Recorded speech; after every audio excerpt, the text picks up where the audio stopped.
Good afternoon, everybody. John Russell here, owner of The Business Source and author of Be a Stand-Up Leader, the ABCs of Getting the Job Done Right. I'm here today with my good friend and partner, Jared Wittman, owner of Wittman Media. And this is an exciting program today because we're going to spend about 30 minutes talking about the year in review.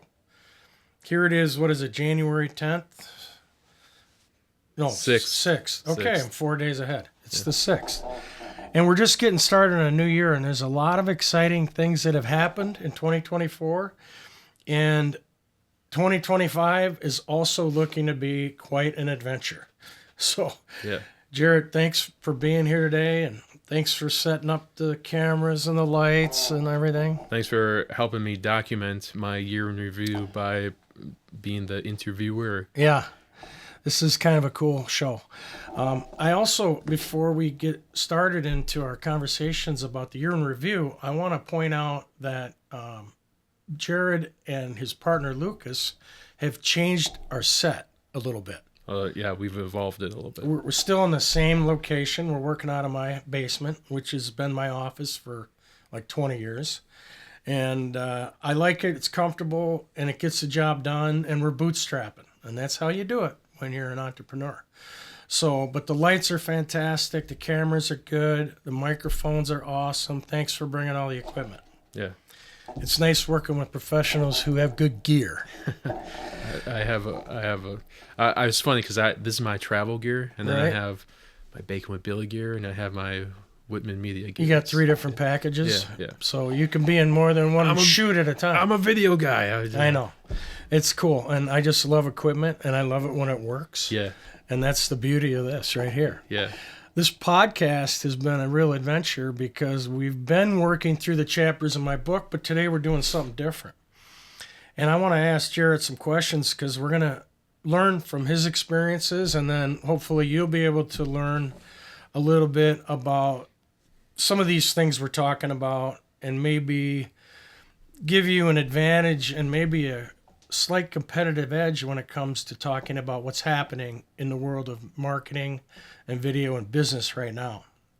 So, Jared, we were talking about the evolution of your equipment here, and we're talking about the evolution of business in general. Yeah. And I also call that innovation. Yeah. And it's something that I think it's probably one of the most exciting things about being an entrepreneur. When you're moving forward and you're in the zone and you're cranking and you've got good clients working, you got great projects happening, it's an experience that you learn from every day. Yeah. Things don't always go as planned. No. And it's a moving target. So what are some of the biggest lessons that you've learned in 2024 that shaped your thinking in a different way? I think one of the biggest things was when I started 2024, I was focused solely on video. Like that, I broke away from a marketing job, and I loved video and just wanted to dive more into that. And video is so prevalent now. You have to build connections with people. I think the number 2 way to build a relationship with someone is through video and being on video, because they can see your face, your voice. You can look into the camera. You can make eye contact. Real connection. Versus, number 1 way is always going to be in person. But video is so prevalent now in this day and age in business.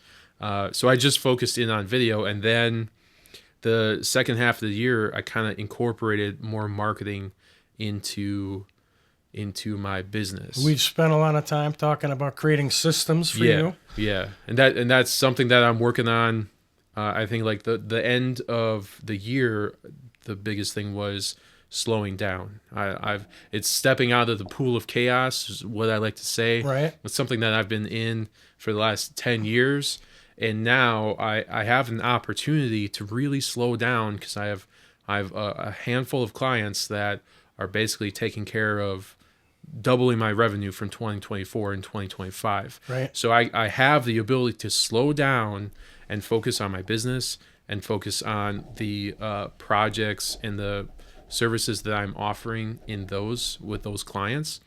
And that is also tenfold because I will document and test and try to create systems around the things that I'm doing in those businesses, so that when 2026 comes, I can easily replicate everything that I'm doing, or automate as much as I can, or bring people in to help out with some of those things. I knew you were really going quick when we started working together. Yeah. And I can't remember how the conversation went, but I asked you if you were taking on a little too much. And you're like, no, I got to handle that. And I could see you spinning pretty hard there. Yeah. And I kind of laughed, a week or so ago when you told me you were going to pull back just a little bit. Yeah. And really maybe take care of yourself a little bit more. You've had some good growth. Yeah. In 2024. Yeah.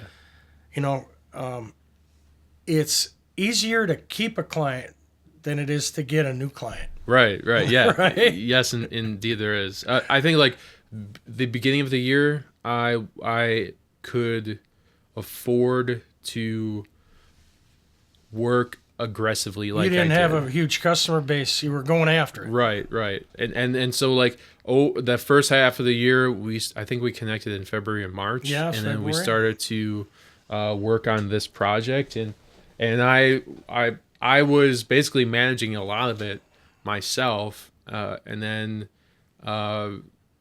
I started growing more. So I ended up working with around 30 different brands this past year, which was amazing. But then I also started working with more subcontractors. That's an interesting way of looking at it. 30 different brands. Yeah. And not 30 different companies. Or 30 different clients. I like to say brands, because like my business, I am the brand of my business. Yep, so I'm a brand. You're the brand. So right. To deconstruct a business into, I think when people think about businesses, they're thinking like brick and mortar business. In this age, a lot of the people that I work with are coaches, so they're brands. Yes, they have a business, but they're solopreneurs. It's a brand. Yeah. So slowing down was a big thing. Learning to delegate and lean on people to help grow. Like I would not have the success I have right now in 2025 without the subcontractors that I worked with. And so I had by the end of the year, I've worked with 6 or 7 different subcontractors. Mostly video subcontractors? 3 video subcontractors, graphic design, assistant, marketing, another assistant that's in email and calendar and stuff like that. Sure, process and flow. Yeah. So you've had good growth, and I know you've been working hard, but what do you attribute your growth to? What did you do that led to generate enough new business so that your business is going well right now? I think grit and perseverance is part of it. Right. It's taken me... That's just hard work. Well, it's taken me 2 years of cultivating and nurturing. But where were you going? Were you networking? Were you making cold calls? Networking, were you part of groups? Networking is a big part of that. Yeah. But I mean, these 2 big clients that I just closed this year, the end of this year, I've cultivated and nurtured those relationships over the course of 2 years. Okay. So it's about... And they're an industry trade group? Yeah. Okay. Yeah. So that's what I was getting I think like continuing to nurture and give value and check in. And anytime I've asked to follow up, they always said it's fine. So following up when you say you're going to follow up and continuing to check in. And then... networking was the other thing, and well, that's how we met. Yeah, through some friends, networking. Yes. So that's quite a bit. Now, knowing what you have learned from this past year, what are you doing differently now that you weren't doing a year ago? Yeah, a year ago was focused on networking and talking with as many people as possible. Okay. Fill in the funnel. Trying to bring people in, trying to really get people started in video, because it's so important. So I probably did more free coaching than anything before. Educating the public Yeah. on why video matters and how it can work for you. Even the coffee chats that I had, like, hey, this is why you need to get on video. Here's some ideas for content. Here's some strategies on how it can help you grow and stay connected with your audience. So yeah, at the beginning of the year, it's just about quick stuff, building the foundation. This year, I'm focusing on the structure, building the systems, building the processes. I think I have a really good foundation. And I have some systems and I have some processes, but if you look at it from a building standpoint, like the foundation is important, but that structure is also important. The systems and processes that hold the business together so that you can scale it as far as you want to go. And that they're repeatable. Yeah. One thing I just want to mention, because it strikes me as a lesson that I learned when you are starting out and you're in new client acquisition mode, and you're going to get 3, 4, 5, 6, 10, 20 new business opportunities, new brands that you work with. And a lot of times what happens is you get so busy taking care of those people that you'll lose perspective on what got you those 30 clients to begin with, and your sales pipeline. Right. This happened to me. It happens to a lot of people. Slows down because you're so busy taking care of customers. Yeah. How are you going to overcome that? I think proactive marketing. Mm-hmm. So it's important for me to continue to put out content. So Right. what we're doing is Right. important content, but I've also started recording my own videos. So not only am I going to have a video every week for you, I'm going to have a video every week for me, Yeah. and then 2 shorts per day, Right. one for you, one for Right. me. So Right. staying on top Cool. of that, continuing to show up in the networking group that I am a part of online, and then I'm looking at joining another networking group. Cool. Because I'm not looking at bringing on another client this first half of the year. Right now, it's slowing down. It's about systems and processes, but I still need to do that work of Maintain those relationships. building new relationships, making sure I'm showing up in the networking That's groups. your new business pipeline for next year. Correct. Yeah. Because it usually takes 12 to 24 months, Yeah. right? Once you meet somebody and it's like, hey, I'm Jared, and they're like, hey, I'm Susan. They have to know that they can trust you. What do that you you're going to do? show Here's up. what I do. 5-minute second elevator speech. you Yeah. know? Yeah. Oh, I think it's exciting to hear that you're going to stay proactive and not give up the front end. I think being proactive, it's a little bit more difficult right now because I mean, there's a lot going on. But once I get into a rhythm, which I batch record a lot of my content, like we batch record. So I will get to a place, I'm hoping by the end of this month, to have all of 2025 scheduled out with videos. What percentage of your time is dedicated towards editing?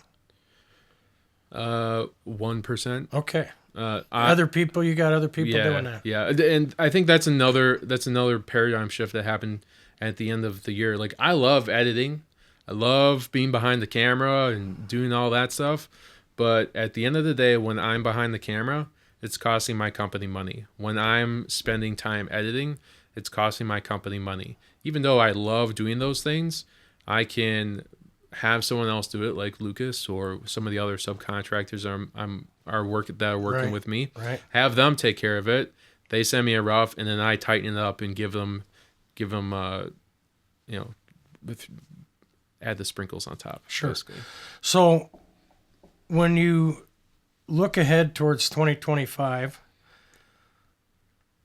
are you going to be working mostly on client projects for existing clients that you have and not doing a lot of new stuff? Yeah, I think Is your plate full?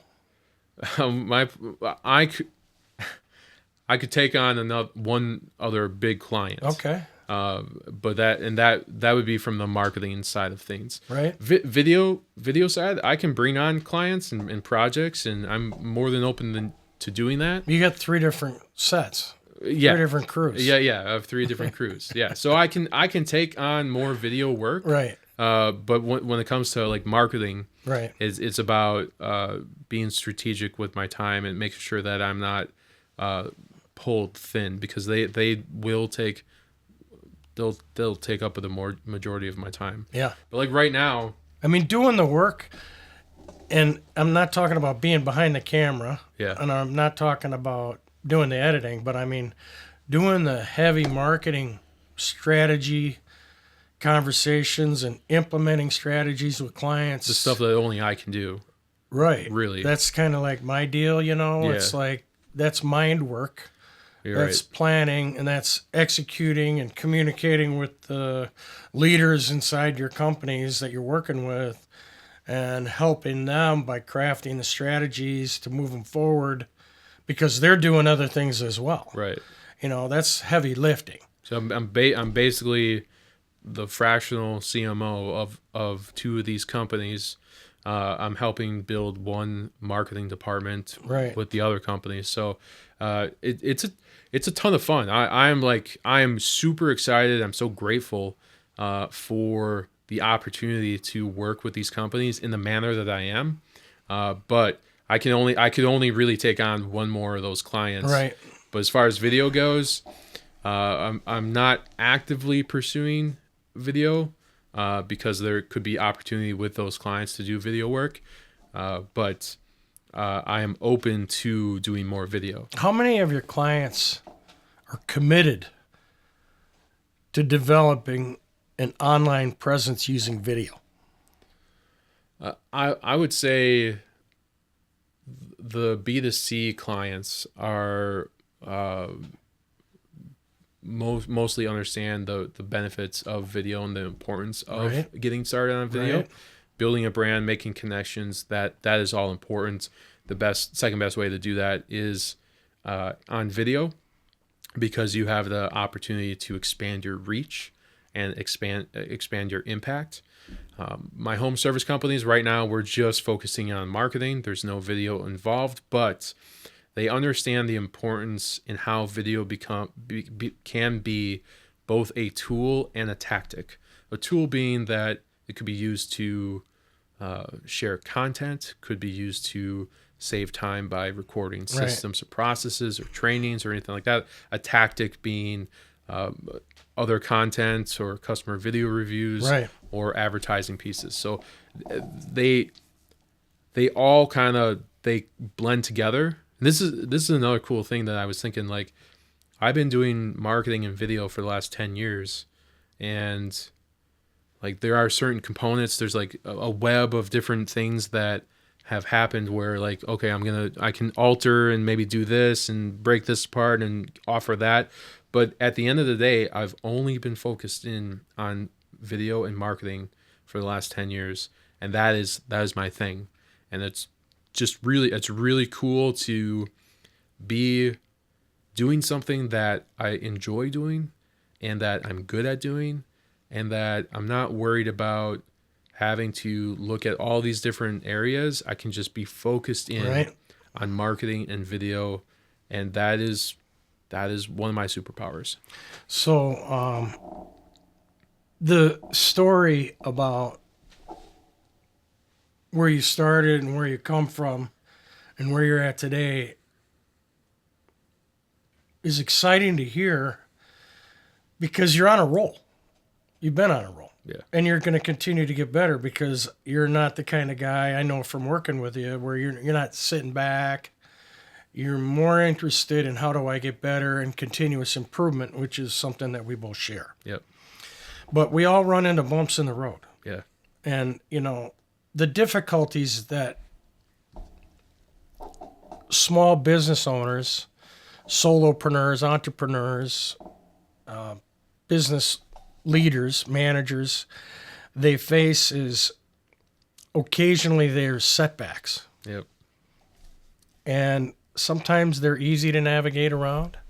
Other times they can be life-changing. Right.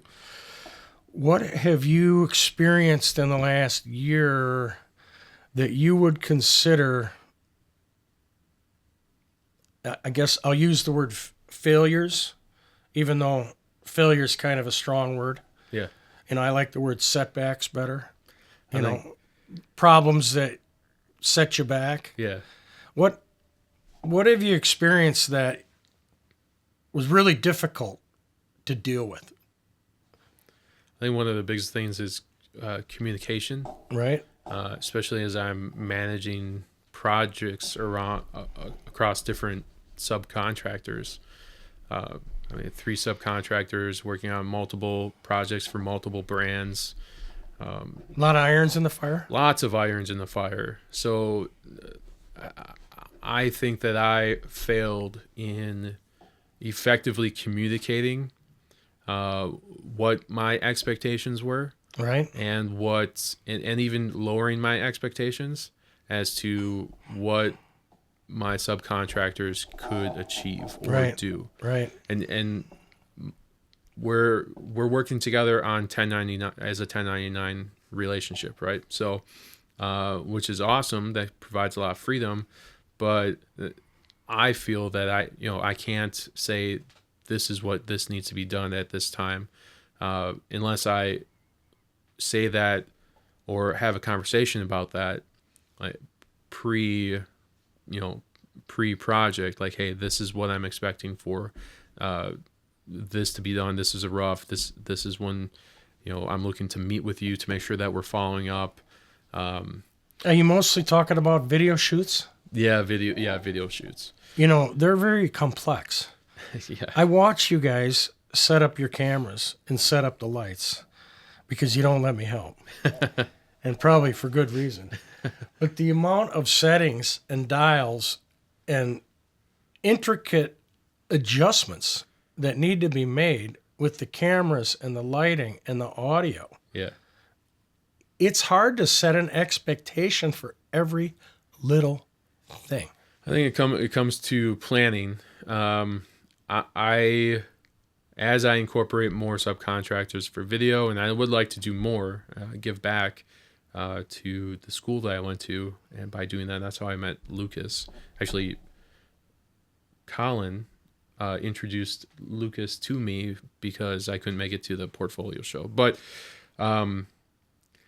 that's all just production work. Then there's pre-production work, there's planning and there's editing, scripting, and knowing where to and edit. there's post-production work. Yeah. And then the titles and the subtitles and the launching onto YouTube. Look at the experiences that we've had. They're not failures, but they were in development. I think evolution. Where you start and where you finish over the course of 3 months or 6 months could be radically different. I mean, we're always making changes. I hope it's different, like for the better. Like even when we started, it was just you and me. It was one camera. Let's roll. We're bootstrapped. Yeah, we were completely. bootstrapping it. Yeah, it was so cool. We're still bootstrapping I love it though. That's but bringing my Lucas style. on, it's just great. You know why? It saves me money. It saves my clients money. Yeah, and you learn a tremendous amount, and you're not paying $5,000 for an education. Yeah, because you couldn't do it. It's not sustainable. The cool thing about this project, and I think I've talked about it before, but it gives Lucas here an opportunity to get paid for doing something that he loves, and it takes a tremendous amount of time off my plate that I don't have to focus in. That you can work on clients. Oh, I can work on clients, or I can work on the things that only I can do in my business, working on my business instead of in my business. So you're saying one of the things that you've struggled with is managing all the details with all the subcontractors on all the shoots. Yeah, I don't want to be a micromanager, right?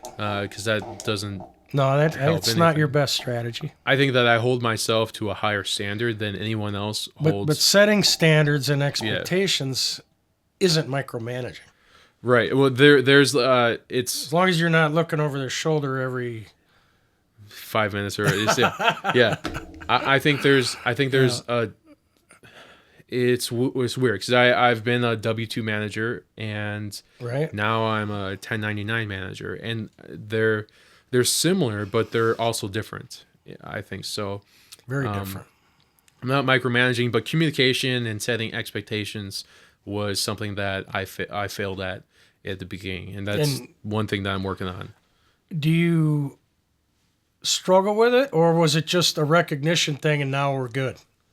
It's navigating. So the last 6 months of the year, I'm working with these subcontractors.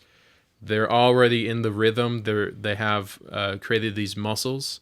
So now it's navigating the process moving forward. Like, hey, this is the expectation. Let's incorporate this process. Let's incorporate this part so that we can make sure that we are working ahead on the things that we're doing or not falling behind. So this is a question related to that. How are you going to stay on top of the communications on a consistent basis going forward without micromanaging? We've implemented a weekly meeting. So Okay. I build agendas Right. to make sure that where we're Imagine at. that, huh? Right? Yeah. Didn't have any meetings before, did you? Well, I had some meetings, but now I have a lot of meetings. Right. But making sure that Team we're meetings. team meetings, one-on-one meetings, making sure that we're on the same page and that setting deadlines. And then that goes back to building systems and processes. So recording video. I've started recording videos of things that I do and why I do it Right. as like an SOP. Right. And then I have someone that's creating written SOPs so that those are the systems and processes of this is how things are done, and this is why we do them this way, and this happens, then this happens, then this happens, and this happens here, and then that happens there. So there's a chain of command, basically, of like when this happens, then this should happen. Now, I view that as the scientific side of it, process and flow systems. Yeah. What about the artistic side? When you delegate Yeah. a project to somebody like Lucas or Colin or one of your other video subcontractors, how do you know they have the eye? How do you know they have the art? How do you know that they have the ability to see Yeah. and create the right look, the right staging, the right lights, the right settings on the camera? How much of it is science? How much of it is art? I think, well, similar to the shoot today, we slowed down in the process to make sure. I think I handed too much responsibility off to Lucas, and so now I just wanted to make sure that I'm doing my due diligence. You know, he's green, and I've been doing it for 10 years. So how can I coach him on Right. doing the things So that he gets it Jared's way? so, yeah, So he gets it Lucas's way? or that he understands, like, you know, you don't have to do it this way, or it doesn't have to be done that way. So from a video shoot standpoint, I'm going to all the video shoots still. Okay. And doing. So you're doing directing recording. still? Yeah. And that's a big deal. Yeah. But that's easy. From an editing standpoint, I have a subcontractor that would create this video, and then I would like, hey, propose that he do it differently or think outside the box or try this and give suggestions. And that's, you know, maybe those are things that he didn't think about because he hasn't seen enough of videos or done this type of thing. Right. Experience. So now I'm expanding the zone of comfort or opening doors to opportunities that he didn't see before. Right. So that now he can take Education. this. Yeah, he can take this as a tool and apply it to other videos or other projects. Cool. I'm fascinated by the whole video thing. Yeah, And it's awesome. it's fun. Let me just think about this. We were talking about these companies that have emerged or these industries Yeah, that are creating huge audiences with alternative streams of revenue. Mm-hmm. You know, we were kind of joking, talking about merchandise, Yeah. hats, T-shirts, sweatshirts. And I was sharing with you the amount of companies that I see when I walk in. They have a display case, buy your merch here, your coffee cup, your canned coolers, your hats, your sweatshirts, your whatever. And a lot of businesses, any business that has transactional public in and out or online, are making tons of cash on merch. Yeah. But it's not just merch. It's food products, it's technology products, Yep. digital education. We talked about a company you mentioned, First We Feast. Yeah. 14.3 million subscribers. Right. They haven't been around that long. I don't know how long I hadn't heard of them before. Well, you're also old. Yeah, but I'm still paying attention. When did you hear about them? I feel like they've been around for a while. Okay, but what do they do? They're a channel that has YouTube channel. YouTube channel that interviews. It's not a brick and mortar celebrities. business. I'm sure they do some brick and mortar They now. might have an office, but it's all YouTube based videos. They interview celebrities and Okay. eat hot wings, and So they it's- answer questions. Current trends in hot wings. Sure, yeah. And is it business related? Or is it entertainment related? It's just entertainment related. It's everything. Yeah. Movies, books, Yeah. people in the news, that kind of stuff. No, not. It's more like movie stars and maybe some athletes. Okay, Hollywood. Yeah, Big Hollywood, bucks. Hollywood Okay. type stuff. So, we talked about, creating a course. A lot of people are creating courses. Yeah. Digital education Yep. is a big deal. Yep. A lot of universities are offering courses for free for people. You Yeah. just sign up, you can take them online. Yep. And that subscriber growth has been a big subject, and it's fueled by these brands and companies and entrepreneurs who want to generate content to create an audience, Right. because a lot of the traditional channels are being supplanted by online viewership. Not completely supplanted. I think it depends on the business itself. Right, but I mean, everybody's racing to generate content. Yeah. Social media channels are bursting with. Content is king. It's unbelievable. It's always going to be king. And it seems like everybody and their brother is in on it. There's Some are terrible and some are good. yeah, there's definitely a lot of terrible ones out there. But if you take a look at the last 5 years with the pandemic, that really fueled the whole video side of things. Right. Look What happened with Zoom. Right. Yeah.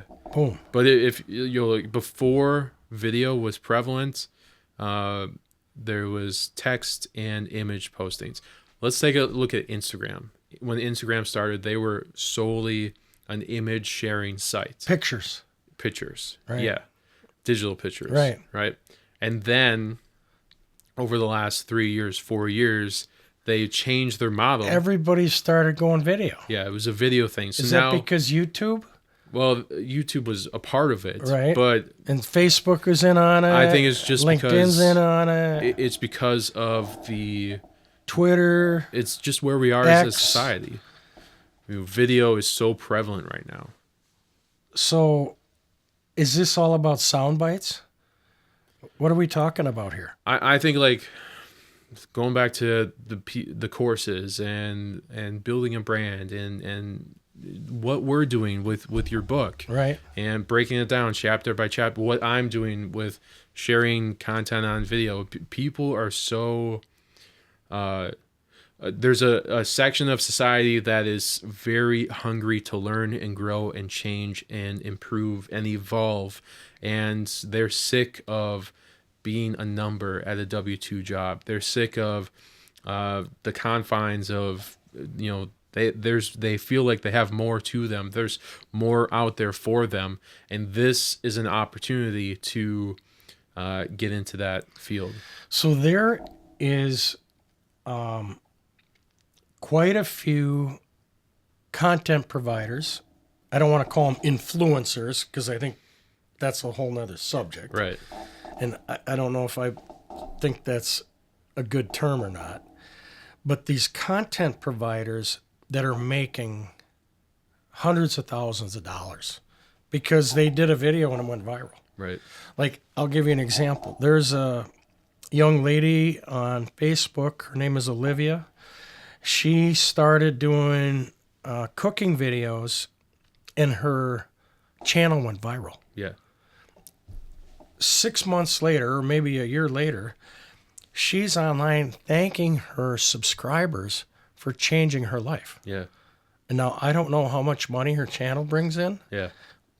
I know that some of these channels are bringing in Hundreds of thousands of dollars. a month. Millions of dollars. Unreal. And that if you look at it, there's 300 million people in the United States. Right. So if you're That's a pretty good prospect pool. if you're charging $20 for a sweatshirt, or if you have a course, or you have affiliate links, that's a big thing. There's just so much opportunity to create revenue, multiple streams of revenue, and that's how you build wealth, right? So when you look at your business, and I'm talking more about the video aspect of it, Yeah. have you thought about offering a product that would go to market where Yeah. you could say, you're a content creator, I'm a content distributor. I will work with you to take your concept to the public Yeah. and help you build your subscriber base. That's what you've been doing for me, I but different. wouldn't use that terminology, but yeah. So I've developed a process on a batch recording, so that by doing this, we did 1,500 videos last year, which is That's a lot. cool. Yeah. But because we developed this process, so that's a workbook that I'm Do you have a working number in your mind and capacity wise? If you did 1,500 last year, you're going to do 2,025? on. I want to do 5,000. 5,000 Yeah. this year? Yeah. So all I'm asking is, and this is kind of off the side a little bit, but if somebody wants to be famous and they have a cool concept that they need a videographer for, Yeah. is that something you do or not? I can do it. I'll do any video except for a wedding, because there's Right. or a funeral. But if somebody says, "Hey, Jared, I've got a great business, or I got a great product, or I got merch, yeah, will you help me get my stuff online and help me yeah, make it big on YouTube I mean, I'd so I have could get rich and retire?" I'd have a conversation to understand the Okay, full. I'm just asking. the That's full kind details. of. I know that's not But your it's- sweet spot. It's not an instantaneous thing. That like I work with Instant more. gratification doesn't happen in this world. No, it takes a lot of time. Years. It takes a lot of time to be an overnight success. Yeah, and a lot of work. Too. Yeah. Yeah. So that's a great answer, man. Thank you for that. When we think about what else you've accomplished this year, what's the one thing that you're most proud of?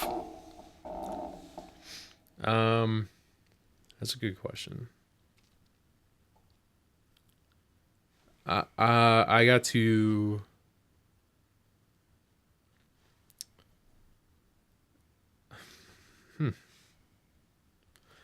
I think one of the things I'm most proud of is continuing to open doors for students or my subcontractors. After I graduated from school, a couple years later, I was in a position where I could bring on a student for full-time work. And then as I moved into a different business, I was in a position to bring on another student into that job. And then, in fact, I've given or provided opportunities for students who have gone through the program that I went through to secure jobs, part-time or full-time. So I think that's one of the biggest things. Like, that's not something that I had when I went through school. I didn't have any guidance. I didn't have any understanding of what I wanted to do or where I could go or what I could do. And now I'm coaching and mentoring the younger subcontractors that I'm working with, which is cool. But then also being in a position to potentially create a relationship between a customer and a subcontractor so that they can, grow together. Be successful. Yeah. Cool. Anything else to add about the year in review? This year has been wild.